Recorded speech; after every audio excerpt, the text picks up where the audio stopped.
Di malam hari itu dia kasih aku tuh uang koin, uang ya receh-recehan dulu kan masih masih laku gitu kan buat jajan. Dia kasih nih Mas Denny, ini buat Mas Denny kata dia gitu. Kalau emang mau marahin, gampar aja nggak apa-apa, jangan ditusuk, jangan sampai ngilangin nyawa adik kamu kayak gitu. Itu kakak kamu pertama ya? Yang ngomong kayak gitu pembantuku malah kak. Enggak, Gitu. tapi yang nusuk itu Keempat. keempat. Oh. Dia beda malam tuh juga.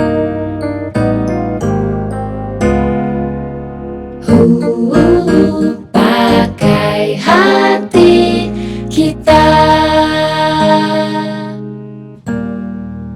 Halo, nama aku Denny Weller, umur baru genap Oktober kemarin 2032. Dan sekarang profesiku aku sebagai aktor. Aku wirausaha juga, ada bisnis makanan. Ya kurang lebih itulah profesiku. Halo, nama aku Helma Namira.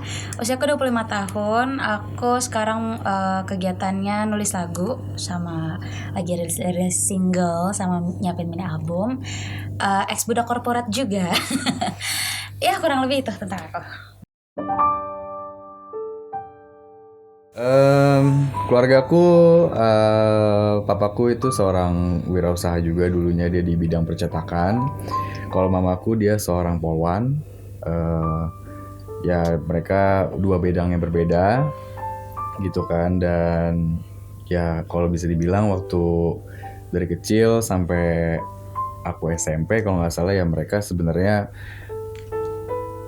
pernikahannya ya memang ada ribut-ribut pasti ada gitu kan, kadang harmonis juga gitu. Tapi di saat aku SMP memang itu udah puncaknya mereka untuk berantem gitu kan. Jadi ya disitulah aku menjadi seorang anak yang broken home. Oke, kalau aku sebenarnya ada permasalahan juga. Jadi aku kan anak 5 ya, dari 5 bersaudara. Keluargaku itu masih utuh, but not to offend ya kak. But ya, menurut aku keluargaku termasuk broken home. Why is that? Because in my own definition about broken home itu, when you have a family and it dysfunctional gitu. Jadi kayak ketika family atau keluarga kalian itu kayak tidak berfungsi sebagaimana mestinya, kayak di sana kurang cinta, di sana banyak keributan, banyak benci, banyak pertikaian segala macam, menurut aku itu jadi broken home sih. Dan that's my family. Kalau aku, keluarga yang aku inginkan itu sebenarnya rukun.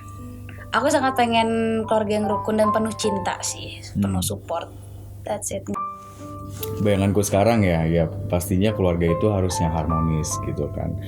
Terus saling support. Terus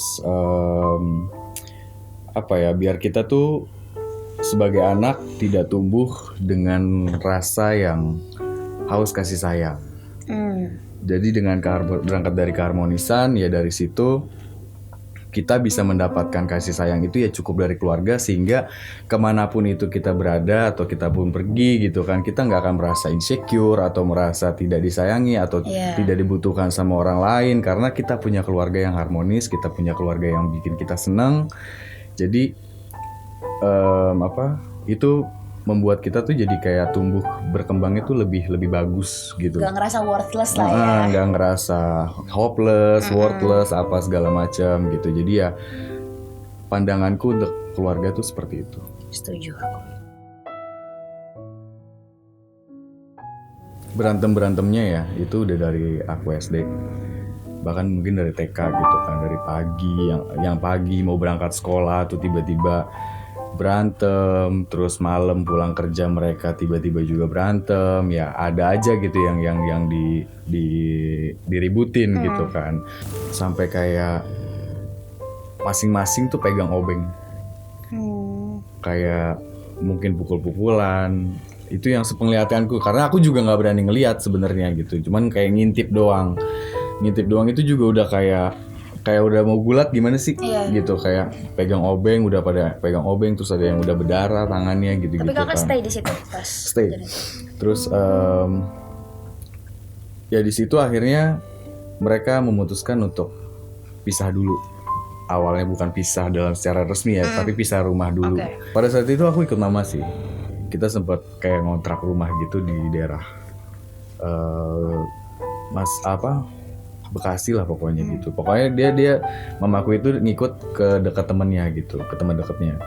Terus ya udah akhirnya aku ikut dan di situ ngerasanya tuh sedih pastinya, sedih banget karena memang biasanya kita tinggal di rumah yang udah ada, yang biasanya kita ngapa-ngapain enak gitu kan, terus tiba-tiba harus di satu kontrakan yang mungkin gak terlalu besar dan ya udah kita jadi hidup kayak dari awal lagi, kayak ngumpulin ini lagi, hidup dengan kasur yang ya udah yang di bawah gitu-gitu kan, dan itu sedih banget sih. Kalau dampaknya sampai sekarang sih pastinya apa ya, ngerasa sedihnya itu memang gak hilang-hilang sih. Iya.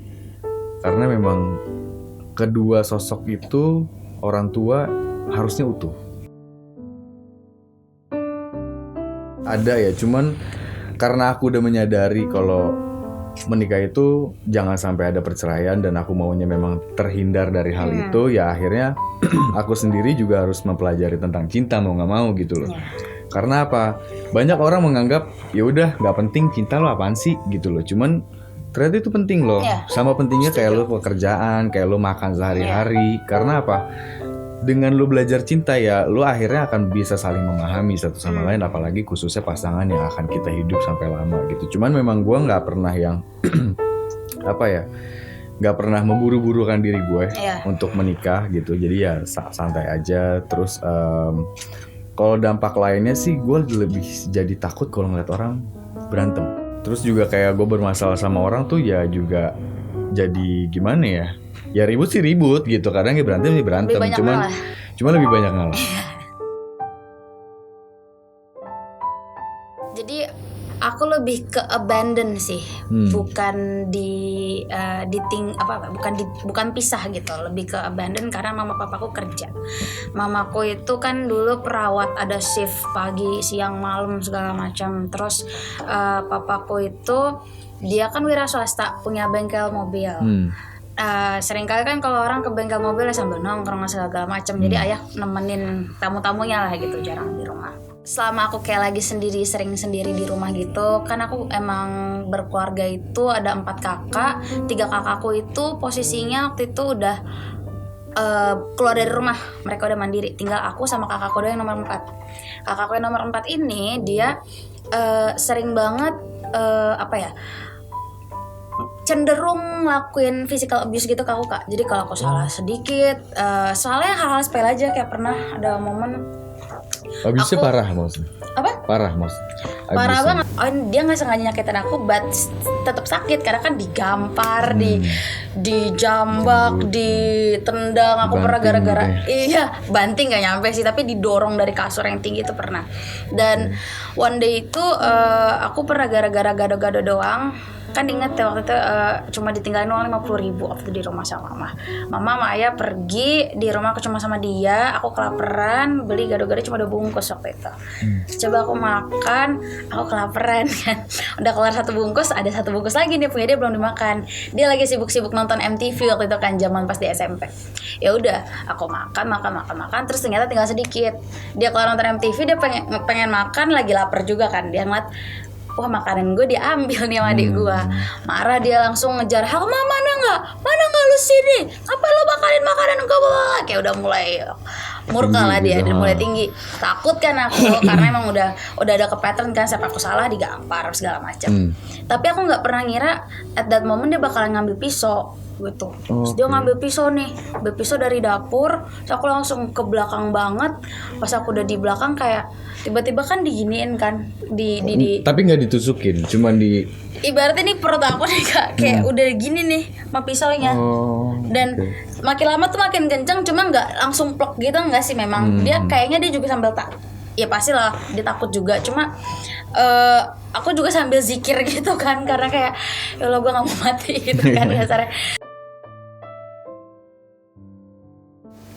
Jadi kan emang keluarga aku itu dari dulu memang financially struggle gitu kan. Nah kakakku yang nomor 4 ini tuh kayak karena dia ada penyakit ini segala macam yang di acknowledge sama orang tua aku, kayak dia tuh selalu dikasih privilege gitu lah, let's say. Terus waktu aku SMA itu aku pengen banget masuk UI kan kak, pengen banget masuk UI, tapi aku nggak pernah berani minta kayak minta uang les dong gini-gini, aku nggak pernah minta. Tapi kakakku dibayarin lah untuk les, dibeliin komputer lah, ini tuh segala macam. Padahal waktu itu keluarga aku lagi financially struggle. Aku aja tuh kayak kalau aku mau apa-apa aku selalu jualan. Nah waktu itu aku ingat banget lagi SMA, aku pengen banget study tour sama temen-temenku kan, waktu kelas 2 SMA. Itu padahal waktu study tour tuh kayak cuma ngumpulin uang sebanyak 2.500.000 doang pada waktu itu kak. 2.500.000 doang. Aku minta ke mamaku tuh nggak ada, tapi aku kayak ya udah aku tahu diri gitu kan. Dan waktu itu kakakku udah kuliah, karena aku beda 7 tahun sama dia. Dia udah kuliah, tapi dia buat apa-apa segala macam mamaku bisa nge-provide. Buat aku tuh kayak enggak gitu. Terus aku kayak ya udahlah, gue cari cara sendiri. Kalau dari aku sih hal paling tersakit ya dalam dididik ya sama orang tua itu, aku sebenarnya hampir sama kayak kamu sih, abusive juga, physically abusive juga. Pada saat itu aku lagi main, masih kecil deh. Aku SD kelas 6 lah. Lagi main, ada satu anak kecil di bawahku lah. Di malam hari itu dia kasih aku tuh uang koin. Uang ya receh-recehan, dulu kan masih laku gitu kan buat jajan. Dia kasih, ini Mas Denny, ini buat Mas Denny gitu. Banyak sih memang, kayak lebih hampir 5.000 lah. 3.000, 5.000. Dan itu memang dulu kan udah jajan banyak Leslie. Bener nih buat aku. Iya Mas, buat Mas Denny aja katanya. Ya udah aku ambil dong, aku jajan apa segala macem. Tiba-tiba papaku teriak, Denny! Aku yang di situ di gang di sana yang agak jauh itu sampai kedengeran, bener-bener kedengeran. Aku kaget. Aku dimarahin. Dibilang, papa kamu Manado kan? Mana mau jadi preman kata dia gitu. Agak. Apaan maksudnya gitu kan? Jadi si mamanya yang anak ini itu ngadu ke papaku kalau uangnya dia itu diambil sama aku gitu loh. Itu kamu tahu, aku disabet tanpa papaku tuh tanpa bertanya sama aku, tanpa apa ya? Ini sih papaku udah nggak ada ya, cuman ya hal yang paling sakit ini kan tadi pertanyaannya seperti itu ya. Itu kamu tahu kabel antena? Kabel antena yang ada tembaganya di dalam, itu aku disabet pakai itu. Habis bener-bener habis. Sampai nangis tuh udah sampai nggak keluar air mata. Saking sakitnya. Kalau pada saat itu ngelihat keluarga lain itu pastinya iri sih, Mas. Iya, pastinya iri banget karena ngelihat mereka harmonis apa segala macam gitu kan. Tapi ya kita nggak bisa nyalahin apa ya keadaan ya, memang apa ya, mereka itu mungkin semuanya terjadi begitu aja gitu loh ya kan. Kayak di saat ini sih aku jadinya bisa mengerti loh akhirnya, karena apa ya, mungkin karena semakin dewasa, terus kita juga udah pernah berhubungan sama orang lain, pacaran apa segala macam, walaupun aku belum nikah gitu kan ya akhirnya aku merasa kayak kadang bisa mengerti, oh ternyata memang menyatukan dua orang itu tidak mudah, benar-benar banyak banget cobaannya apa segala macam, beda prinsipnya, beda pemikirannya, beda cara-caranya, itu masing-masing tuh pasti pengen saling mendominasi. Apalagi yang paling parah itu kalau salah satunya nggak bisa ngalah sama sekali, gitu. Nah kalau merasanya bertumbuh kembang di keluarga yang seperti itu, yang paling sulit adalah mendapatkan support ke hal yang lo suka. Lebih irinya gini sih, aku dulu kayak setiap ngambil rapot, sedih. Kayak kan sering ngambil rapot itu nggak pernah hari Sabtu Minggu. Dulu kan nggak ada sekolah sampai Sabtu Minggu nggak sih, aku lupa deh. Pokoknya intinya gitu lah. Kalaupun Sabtu kan mamaku dulu kan kerja juga kan, jadi intinya setiap ngambil rapot biasanya kan orang tua yang datang. pada nggak bisa gitu. Sampai yang ngambil rapot aku tuh tukang ojek, karena aku diantarin tukang ojek kan. Awalnya tuh kayak ya udah nggak apa-apa, orang emang nyokap juga nggak bisa kan, karena emang kerja segala macem. Pokoknya kayak bikin jadinya ngerasa sulit bertumbuh tuh karena nggak ngerasain ada orang tua gitu loh kak. Even aku tahu dari cerita mamaku aja, waktu bayi kan aku juga dititipin ke tetangga. Kayak ya mamaku ngasih aku ASI pasti, cuma karena aku nangis mulu waktu segala macam sampai akhirnya aku diasihin sama tetanggaku. Gitu. Jadi kayak sekarang tuh kayak ngerasanya aduh kok sedih ya, ternyata sampai gue tuh diasihinnya sama tetangga. Sebenarnya aku bersyukur tetanggaku sampai ngasihin aku gitu segala macam. Cuma kayak agak kok sakit ya ketahuinya, kayak apa terbengkalai itu kak aku waktu kecil. Dan aku waktu mikir kayak kan gue anak bontot ya, harusnya disayang gitu loh. Aku mikirnya pas aku bontot harusnya disayang, tapi ternyata aku anak bontot tapi aku dipaksa yang paling ngerti gitu, kayak ngertiin keadaan kakakku yang ini, kakakku yang itu, kakakku yang segala macam. Tapi mereka ketika aku bilang aku ada something wrong dengan mentalku ini segala macam, udah nggak apa-apa, kamu kuat kok, bla bla bla, that's it. Itu paling.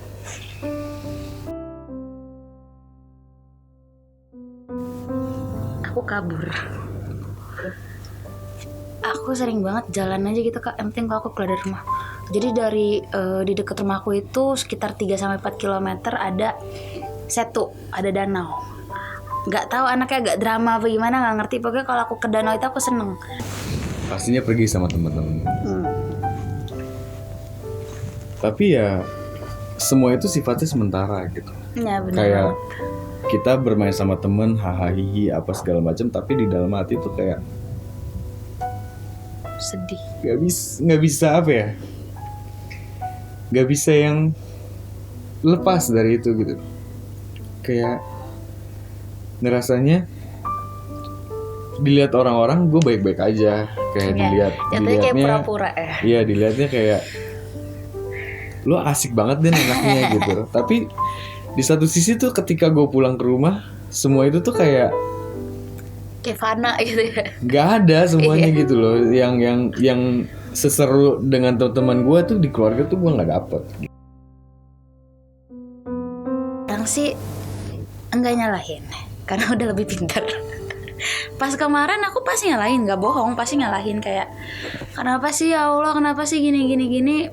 Marah banget, ada yang sampai nggak mau ketemu sama siapapun, nggak mau ngobrol sama siapapun, bener-bener ngobrol cuma mau sama buku diari. Sampai pernah aku ada momen nggak mau ngomong sama orang, bener-bener ditanya mama kamu kenapa gini-gini, cuma nulis ngasih lihat.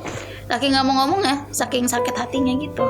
Kalau dibilang nyalain keadaan sih kadang ada gitu.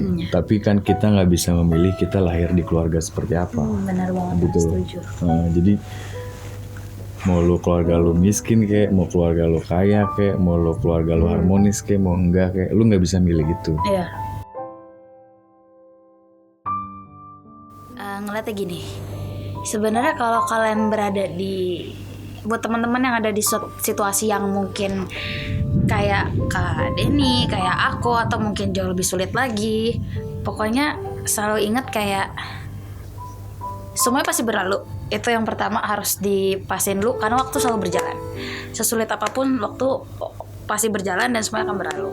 Kalau dibilang hilang harapan sih mungkin awal-awalnya iya. Pasti lo akan ngerasa down, lo ngerasa nggak tahu harus ngapain. Di saat lo belum bisa produktif dengan kondisi orang tua yang seperti ini, lo nggak tahu harus ngelakuin apa gitu kan. Tapi harapan itu harus selalu lo tanamkan di dalam diri lo. Setuju. Harapan lo menjadi apa gitu. Tetap sibukkan diri, jangan sampai lo nutup diri, apalagi di rumah, di kamar gitu. Jangan sampai. Hal terbaik adalah lo membuka diri, karena lo yakin deh sama diri lo bahwa orang lain di luar sana banyak yang sayang sama lo. Yes. Pasti.